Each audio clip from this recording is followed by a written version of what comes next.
Howdy, folks. Welcome to What If? What are we up to? Episode 6. What if Killmonger rescued Tony Stark? No thumbnail, so I don't really know what's going on with it. But I saw in the trailer, right? There's a scene where Tony Stark's, his convoy is attacked, and Killmonger is the one who rescues him. So, good question. What would happen? Because if it's the same Killmonger to that point, right? He's very disgruntled.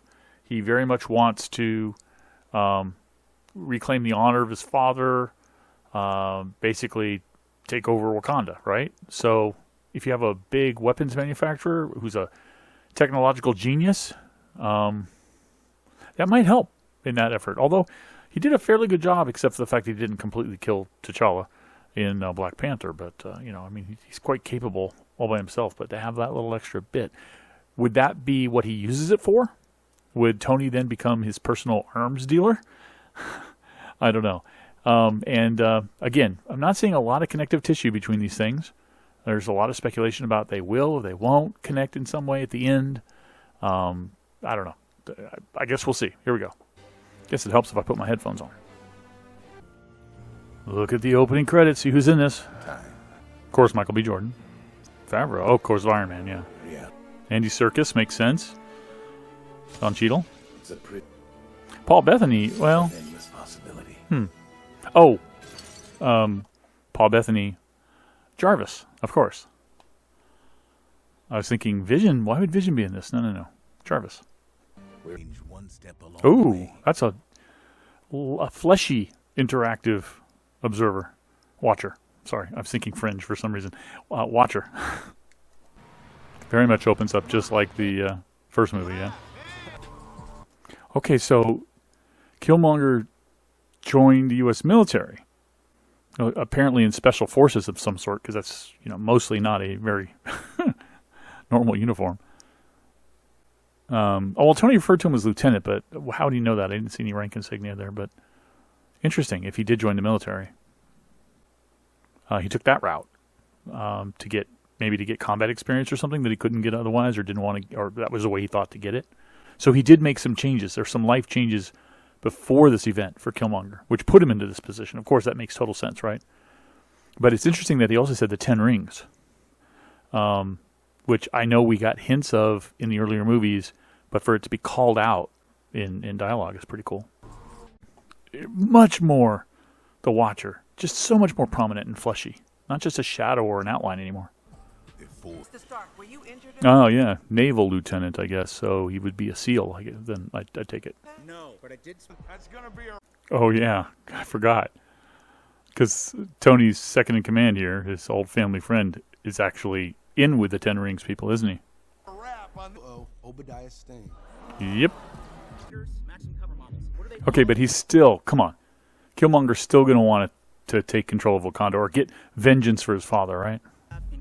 He's just doing all this to get that. Something. He does want something. We know he wants something. You close with yours? Nah. He died too. Gang violence. I like how he said gang violence. He means Wakandan family violence. For real. Oh my God. Wow, I don't know if you watch Rooster Teeth animated shows, but it looks a little bit like the Genlock suit that he voices in that show, in that animated show. Like anime. Michael B. Jordan. Will end up arc reactor. Oh. Oh, it's going to be Black Panther, isn't it? Yep. He's here to recover the vibranium. Ain't gonna fly. Yep, sorry cuz, he knows. He is no joke. The sonic taser thing is legit. Taser, okay, good. So we didn't kill him. That's good. Die for them. Yeah, he was hiding the whole time. Killmonger was always after this. Whoa. He just killed Rhodey? Seemed like a knife sound, like he stabbed him. Oh, he wanted to make it look like it was a fight between the two of them, I guess. Oh, he did kill T'Challa. I thought he just tased him and knocked him out. But there's Rhodey, of course. It'd be kind of ironic if he's killed by his own college thesis, right? He kills Tony. No, not yet. Kill. Believe it or not, Tony, I was really... that you can't see the difference between you and me. I think that makes Tony the better man, doesn't it? Carrier is hereby seizing control of all Stark Industries assets. Only trouble is, can't do that in the U.S. I know this is an alternate universe, but the U.S. government can't seize all assets like that unless it's a criminal case. If it's a time of war, what they can do is they can control the manufacturing of a company, and they can force them to make things. They can't seize their assets. His goal is definitely to seize Wakanda, right? Killing everybody. Did I miss something? Why are Wakanda and the United States at war? I understand Black Panther was killed. I understand Rhodey was killed. But they were killed in a criminal den during a criminal transaction. Why are the nations at war? I don't think that was well established. I know they don't have a lot of time, but I don't get why they're fighting. In real time to Wouldn't hesitate. Ooh. If I'm not mistaken, it's been a while since I saw Black Panther, but T'Challa's father, the one he was looking at there, he's the one who killed Killmonger's father, right? I think it was an accident, but he still did it, right? Now, I'm going to make a prediction here. Jarvis was smart enough, maybe, or somebody was smart enough to have like a backup mini AI, sort of an autonomous node that doesn't require active communication to actually function. It may not be able to receive new orders or updates, but it could still function, right? So these aren't going to just collapse. In fact, what am I saying? Killmonger made it that way because he wants to kill and take over. Oh, man, they shut him down. Never mind. Yep. He put something in there so they could operate autonomously. that is it. I guess the way he's scheming, I guess he does want them to be defeated now, but he wants it to look like he's the one who defeated them so that he could get the support of the people, I guess. Wakanda forever! The hero of the Wakandan people, Killmonger. Oh, Watcher. Almost didn't recognize him there. You shall become.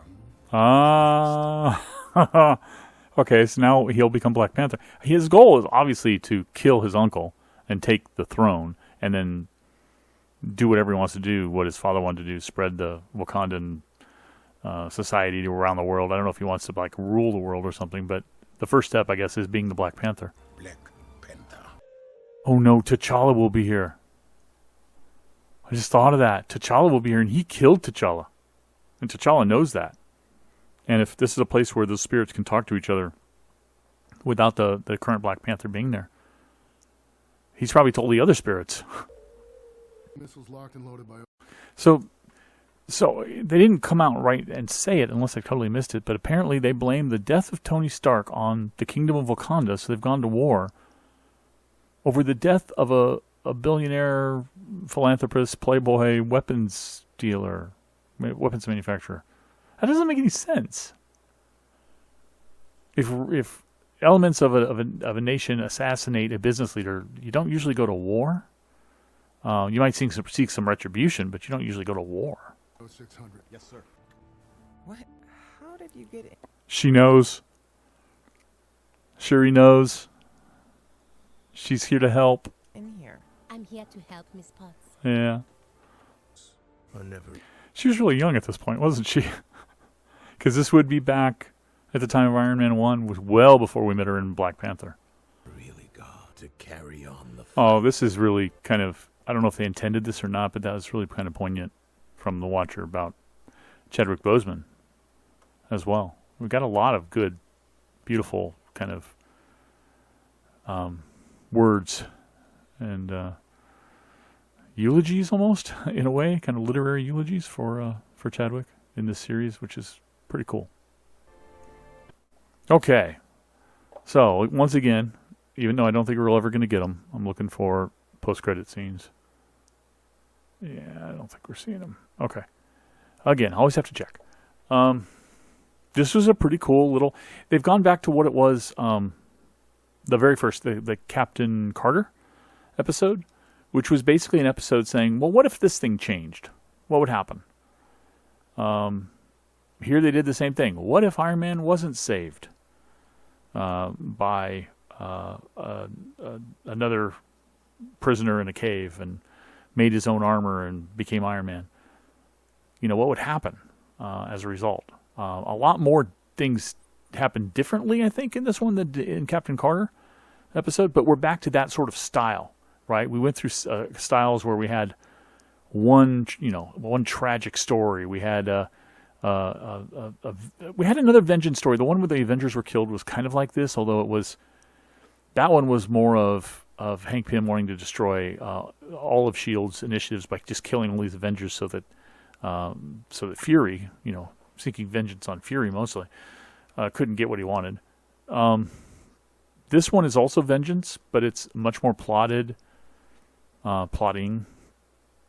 and targeted. Well, I guess so was the Avenger one. So I guess, yeah, this one's more akin to the Avengers assassination episode than it is, I guess, the Captain Carter one. The Captain Carter one was just one character change. This one was a lot of carefully planned strategy and tactics to get a goal of vengeance, which was a lot like the Hank Pym one. Okay. But we've gotten away from the last couple, with the zombies, which was just a fun romp that had really nothing to do with anything. Yeah, so the Captain Carter and the T'Challa as Star-Lord were the two that were similar. And this one and the Hank Pym Avengers assassination story are similar in a lot of ways. Yeah, it was interesting. It was definitely interesting to see Killmonger take a different approach to it. He took very much the underground, I don't even know how to say it, underground, black market sort of approach in the main timeline, in the sacred timeline, if you will. And in this one, he said, you know what, I'll get the military to train me and supply me so that I can get in the right position to get in Tony Stark's good graces. Now, I'm sure he didn't plan that Tony Stark thing. I think that was an opportunity that arose when he saw the assassination attempt, that he discovered it. He thought, okay, I can use this, But yeah, it was a different take on it. He definitely got further. I could see some people were talking about maybe Michael B. Jordan, Killmonger, somehow coming back in the next Black Panther in Wakanda Forever. I could see it, but I don't know how. But you can see what would happen if he had taken control or was going to take control. This is another one that kind of leaves you without the story completed, right? He's put himself in a position to take control now, but now Shuri and Pepper are teaming up to try to put a stop to it. I would not be surprised if Pepper Potts appears in some sort of Iron Man kind of like suit after Shuri is done. That would be kind of cool. Or maybe they develop Vision the right way. I don't know. But yeah, a lot of things wouldn't happen if Tony Stark didn't become Iron Man. And we see that. So this is another one that's ripe for a part 2, as were a lot of them. Even the Zombie one could theoretically have a part 2, right? So again, not seeing how they're tying together. These ones are tying together in this season, if they're going to. Definitely can see where there's going to be part 2 of a lot of stuff. So what was your favorite part of this episode? What do you think will happen in part 2? Let's just assume there is going to be one. Will there be an Iron Man-like suit for Pepper? And maybe even Shuri? That would be cool. Let me know in the comments, guys. Thanks for watching. I'll catch you next time. Bye-bye.